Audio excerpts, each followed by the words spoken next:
好，来关注乌克兰局势。俄乌冲突持续超过1个月，双方都耗损巨大。目前，俄罗斯军事行动的重点已经转向乌东地区。俄方周一宣布，前一天击落乌克兰4架苏24和1架苏27战机，摧毁了36个乌军事设施。乌克兰方面则宣称，俄在基辅周围的行动已经失败。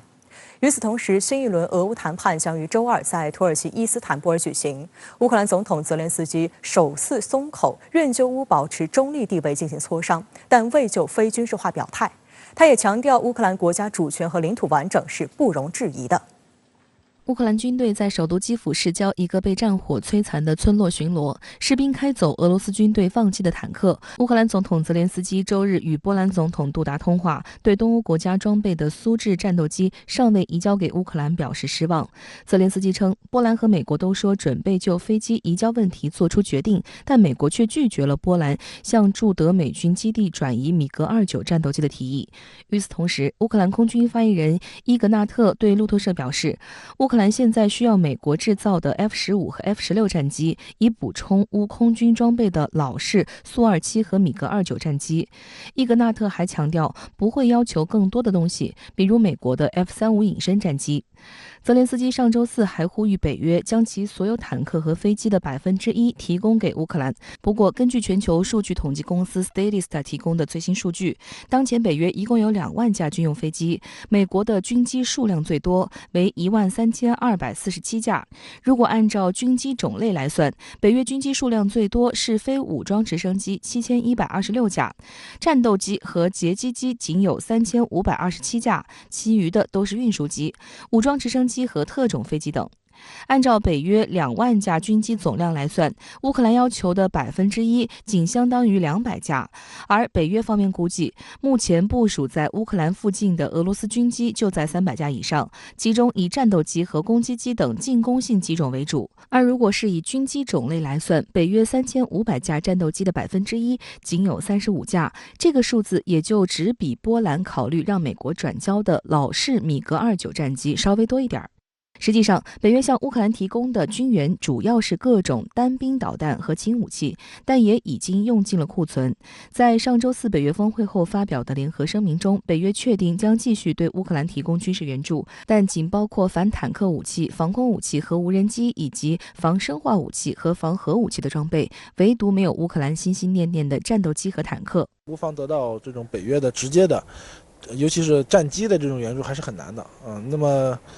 因为北约的它的目标也很明确，就是不希望参与战争。那么其实这个移交战机这是一个很重要的，因为它不仅牵扯到给一个飞机这么简单的问题，它还牵扯到飞行员的这种交接呀，包括这种航空系统的互认呀，实际上是很多很多复杂的这个工作要在里面做的，不是仅仅这个飞机飞过去，然后乌克兰这个飞行员接收就这么简单了。今年3月，俄罗斯一架苏25攻击机在被乌克兰军人发射的便携式防空导弹击中后，飞行员仍驾驶战机成功返回俄方基地。俄罗斯军事行动的重点已经转向乌东地区。乌克兰军事情报局局长布达诺夫则表示，俄罗斯在基辅周围的行动已经失败，普京的目标是占领乌东。他声称，俄总统普京正在考虑乌克兰的朝鲜半岛模式，也就是说，俄军将试图在乌克兰的未被占领和被占领地区之间划定一条分界线。我们看到在基辅方面仍然没有说一个大规模的撤军呀，包括其他的，包括南部呀，并没有说一个军事压力的减弱啊。那么近一段时间对于西部的这种轰炸呀、空袭呀，也仍然在继续。所以说我们很难说判断俄罗斯的最终的这个目标是什么，还是要看战场上的进展和最终的这种局势的走向。据我个人的感觉呢，俄罗斯不会轻易的把军队就往回撤，然后全部要精力放在东部，实际上这个撤军也很难。对于现在目前已经铺开的这种军事打击的这种态势来说，土耳其总统府消息人士周一称，乌克兰代表团将于当地时间周一晚些时候抵达土耳其。新一轮俄乌谈判将于周二在土耳其伊斯坦布尔举行。此前，俄乌双方的第4轮谈判以视频方式进行。乌克兰总统泽连斯基周日在接受俄罗斯媒体采访时阐述了乌方在乌克兰冲突中的优先目的。泽连斯基表示，首先要最大程度地降低人员死亡，缩短战争生期限，乌方希望俄罗斯将军队撤离至双方达成妥协的地带，即回到2月24日以前的状态，并在此基础上试着解决顿巴斯问题。泽连斯基还表示，愿意在安全保障和乌克兰中立地位问题上与俄罗斯相向而行，但是相关条约应当由全体担保国签署，并由各国议会批准。而且，因为该问题涉及修改乌克兰宪法，所以应当进行全民公投，以加快相关进程。此外，据路透社和美国有线电视新闻网报道，泽连斯基在接受俄罗斯独立记者采访时表示，作为与俄罗斯和平协议的一部分，乌克兰准备接受中立无核地位。他说，这是最重要的一点。